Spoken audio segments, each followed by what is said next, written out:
Nek Mbah Jebres itu dulu ceritanya tinggalnya di mana? Sini. Ini kakaknya ada tapi orangnya nggak ada. Jadi di kelurahan itu ada nama keluarga. Tapi petilasannya nggak ada. Pernah waktu dulu ceritanya itu orang sensus mau pemilu zaman dulu ya. Sini, ini balai desa situ. Ada rumah. Bahkan di sensus. Tapi suatu saat balik lagi dari sana ke sini udah nggak ada.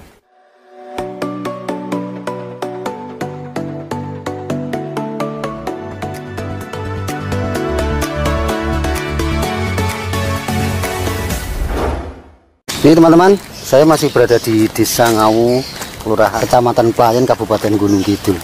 Saya sedang bersama sohib saya, Mas Indar atau Mbah Jenggot ini. Halo Mbah, kasih salam buat para penonton Mbah. Halo. Kita hari ini mau menuju kemana ini Mbah?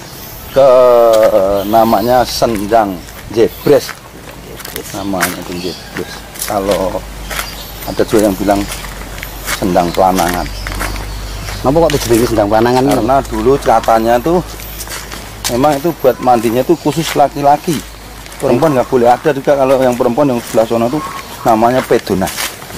Itu ada dua. Tapi sedangnya orang banyu nih. Ada. Itu dulu kan pohonnya dua, yang satu mati, yang satu masih hidup itu. Tapi katanya angker Mbah. Dulu-dulu ya. Kalau di Gunung Kidul itu memang untuk hal-hal apa ya Mas? Mistik. Yang begitu model-model itu masih kental, karena ya pesisir kan, jadi hubungannya pesisir ke sini. Dan itu sejarah namanya Ngawu juga dari Awune Brawijaya kan ceritanya lah gitu. Itu kalau Mas Yudi bisa enggak itu cerita tentang ini? Sedikit banyak tahu juga, karena orang keraton sering kesenian ini sebenarnya dulu tanah keraton. Ini sendangnya mana? Itu bawah itu. Itu yang pokok yang itu. Yang kan di sini buat mandi biasa. Kalau itu buat seluruh orang sini, kalau di Gunung Kidul kekeringan itu kan ngambil airnya di sini, beberapa puluh kilo pun ngambilnya ke sini zaman dulu. Kemarau kemarin udah berkurang ya Mas ya. Soalnya kalau sampai sini biasanya itu ada sekitar 6 sampai 7 meter. Kalau dulu di sini ini pohon beringin gede ini, jadi ini belum direnovasi. Ini di akar pohon beringinnya.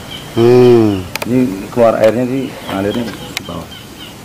Sini namanya Pelanangan, di bawah pohon beringin gede, ada sumber air. Di sini khusus untuk ritual. Zaman dulu. Ritual apa? Ya, kalau orang zaman dulu minta apa, ya di sini. Sama Mbah Jebres, itu Mbah Jebres namanya.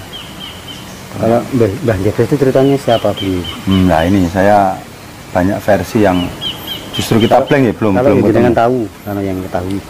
Tahu saya cikal bakal di sini. Mbah Jebres itu. Tapi itu entah dari mana, dari sahabatnya Brawijaya yang dalam pelarian ataupun. Nek Mbah Jebres itu dulu ceritanya tinggalnya di mana? Sini. Ini kakaknya ada tapi orangnya nggak ada. Jadi di kelurahan itu ada nama keluarga. Tapi petilasannya nggak ada. Pernah waktu dulu ceritanya itu orang sensus mau pemilu zaman dulu ya. Sini, ini balai desa situ. Ada rumah. Bahkan di sensus. Tapi suatu saat balik lagi dari sana ke sini udah nggak ada. Siang jam 12. Ada Mokso. Ada keluarganya, ada bapak ibu, anaknya 2, Wan. Siang begini. Tapi ini masih alami. Gimana kayak temennya Yudi yang dari UGM itu kan, umur pohon ini sekitar 400 tahun. Nah masih tuaan asem yang situ itu hampir 500-600. Dia ngitung dari mana tuh ngitungnya? Dia pakai apa ya, karbon itu apa, cek ini apa ya, kalau ngetes seperti itu tuh kan ada alatnya. Jadi cek kandungan kimianya. Ya, enggak kandungan apa itu, pokoknya serat-seratnya itu pun apa kan dia tahu. Jadi dia tahu ya umurnya berapa. Kalau pohon beringin tahu. Kira-kira umur 100 tahun jadinya begini. Dia tahu. Jadi bukan kira-kira, tapi dia ada itu. Bisa jadi ya zaman itu kan, zaman peralihan Islam Mataram pertama kan, ya memang Mataram masuk ke sini kan, akhirnya yang di Jakarta kan Mataram pertama. Sultan pertama itu kan Danang Sukawijoyo dan sebagainya ada di sono, di petirasanya di Malampir. Pengejaran sama pengejaran Brawijaya itu kan, Brawijaya kan budak. Itu ya sekitar tahun 1500. Ya, Itu ya, kalau enggak, kalau Islam di tanah Jawa itu sekitar tahun 1800-an mulai datang. Terus dari peralihan Buddha dari peralihan Buddha ke Islam, Hindu ke Islam itu ya antara tahun ya, 1800-an. Dulu kan Majapahit kan sebelum ada Mataram berarti kan Majapahit dulu. Ya, Majapahit dulu. Jaya 5 terakhir itu Majapahit. Nah, terus Islam masuk kayak Raden Patah itu kan masuk ke daerah sampean itu sono. Nah, kan untuk mengembangkan Islam kan raja mungkin aku nggak apa-apa kalau rakyatku, tapi aku sendiri nggak bisa.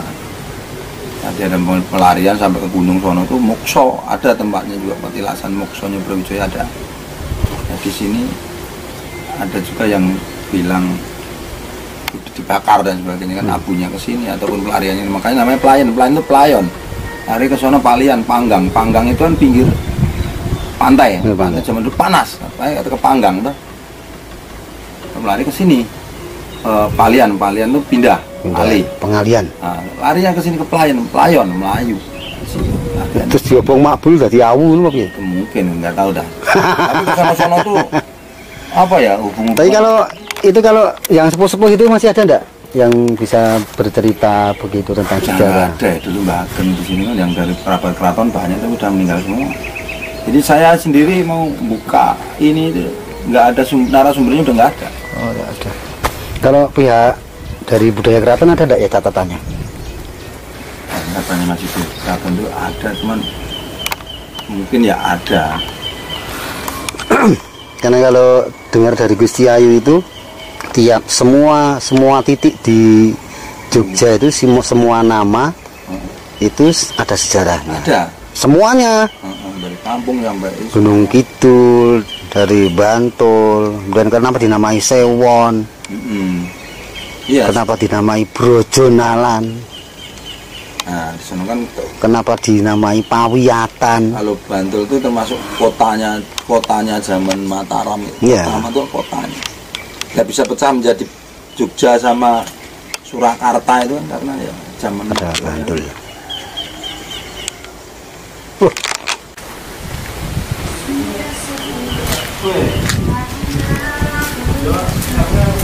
Kita penggunaan nih. Assalamualaikum. Mas Yudi tambah ganteng kan lagi. Ini ada gazebo-nya ini.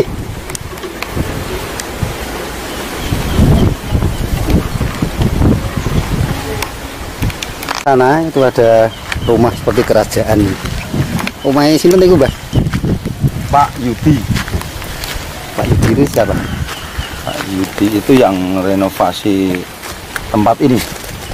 Ini tanahnya sendiri. Ini juga pohon serut ini kan. Dulu kan di sini pohon serut, pohon beringin, pohon tepuk. Wah, sing serut gede ya iki ya.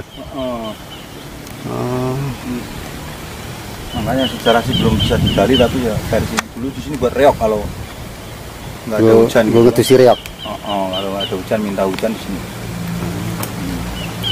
Itu rumahnya besar sekali itu. Ya, ini kalau tempat seperti ini itu potensinya bisa buat wisata ini ya. Ini rencana homestay.